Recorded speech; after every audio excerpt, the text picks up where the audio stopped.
personnellement, je vois aucune différence entre le travail qui est payé et le travail qui n'est pas payé. Ah non? Non. Ah bon? Je vois aucune différence parce que dans les deux cas, il y a des activités, il y a des projets, il y a des échéances, il y a des choses qu'on aime faire, il y a des choses qu'on n'aime pas faire. La seule chose qui change, c'est le bulletin de salaire, mais ça finalement, quand on y réfléchit, c'est virtuel. C'est complètement virtuel parce que c'est quelque chose que... C'est une écriture où tu vois, tu as reçu tant sur ton compte, mais tant que tu peux débiter ton compte pour tes besoins, t'en as rien à foutre de savoir d'où vient l'argent.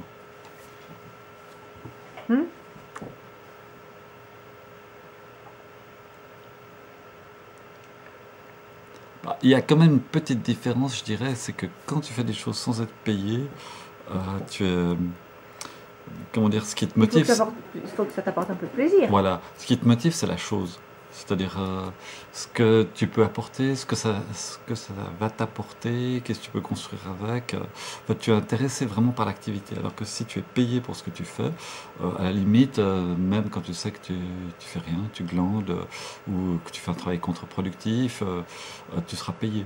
Et parfois, moi, je ne sais pas si je suis une exception, mais je pense que personnellement, j'aurais tendance à être moins productif quand je suis payé que quand je ne suis pas payé. Ah. C'est-à-dire que j'aurais tendance à me dire tiens, mais puisque je suis payé, j'ai pas besoin d'en faire autant. Enfin, je veux dire que si je peux en faire moins, de toute façon, je serais payé la même chose, des trucs du genre, tu vois. Ah oui. Donc, en fait, ce que tu dis, c'est que d'être payé réveille chez toi une nature de profiteur. Peut-être, oui, de profiteur, de voir quel est mon intérêt, parce que c'est lié à quelque chose de...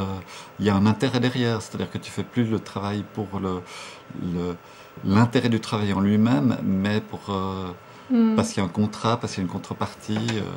Donc la motivation à ce moment-là, elle est extérieure. Disons que, comment dire, l'action ne se suffit plus à elle-même, l'action... est en contrepartie d'une récompense ou quelque chose, et que si tu te rends compte que si ton action est moins bonne, tu as toujours la même récompense, il y a tout un train de réflexion qui peut être plus ou moins perverse, enfin perverse dans le sens qu'ils sont contre-productives. Alors que si je ne suis pas payé, ce qui m'intéresse, c'est le but, ou de me donner dans une activité... Comme il n'y a pas un comptage mercantile de ce que je fais, ça va dans les deux sens. C'est-à-dire qu'en même temps, ça ne me limite pas non plus dans ce que j'ai à faire, puisque ce n'est pas comptabilisé. Je veux dire, ce n'est pas quantifié.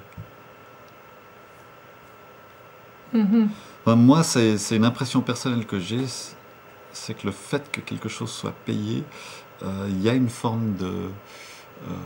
ça entraîne une série de pensées ou de prises de position qui sont un petit peu dénaturées. Dénaturées dans le sens que ça t'incline. Enfin, c'est logique finalement. C'est quoi l'argent? L'argent, c'est du business. Le principe du business, c'est d'obtenir le maximum d'argent en faisant le moins possible. C'est la logique. Je veux dire, un commerçant, il essaye de vendre le mieux possible ses produits en même temps que ça lui coûte le moins possible, de faire le maximum de bénéfices. Donc le patron, il essaye d'avoir des gens qui payent le moins possible, qui produisent le plus possible. Puis l'employé, son but dans la même logique, c'est d'être payé le mieux possible en faisant le moins possible. Mais ça, c'est quand même une certaine vision. Il y a aussi des gens qui ont envie de vendre des choses, mais des choses de qualité. Mais si tu vends les choses en les vendant de qualité, c'est déjà un découplage avec l'argent. Ce que je veux dire par là, c'est que l'argent, rien que le fait de quantifier ça de manière monétaire, ça introduit la notion de rentabilité. Et qui dit rentabilité, finalement, ça explique toute la pathologie de notre système actuel. C'est-à-dire que chacun cherche à faire le maximum de profit. Et donc le maximum de profit, c'est obtenir le maximum d'argent en donnant le moins possible, d'une manière ou d'une autre.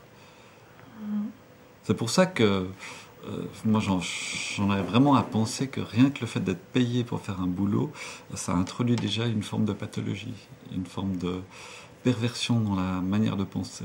Oui, mais le revenu de base, ça ne supprime pas cette notion-là, d'être payé pour faire un travail. Si, parce que justement, peut-être pas d'une manière incomplète, mais en tout cas déjà partiellement, dans la mesure où ça découple partiellement l'argent du travail.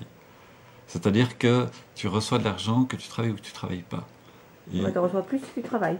Oui, mais en même temps, tu sais très bien que tu peux faire du coup plein de travaux qui ne seront pas payés puisque tu as déjà payé pour vivre. C'est-à-dire que si tu choisis, par exemple, tu as un intérêt plus fort pour faire des activités que pour l'argent, ben, tu peux très bien faire des activités qui ne seront pas payées, vu que tes bases sont assurées. Ta base est assurée. C'est donc l'idée du revenu de base. Et c'est pour ça que je le défends aussi, parce que je pense que ça entraîne petit à petit une autre manière de penser l'activité, et puis que petit à petit les gens vont commencer à comprendre la différence entre faire un travail non marchand et puis faire un travail pour être payé, et puis comme une affaire, comme un business.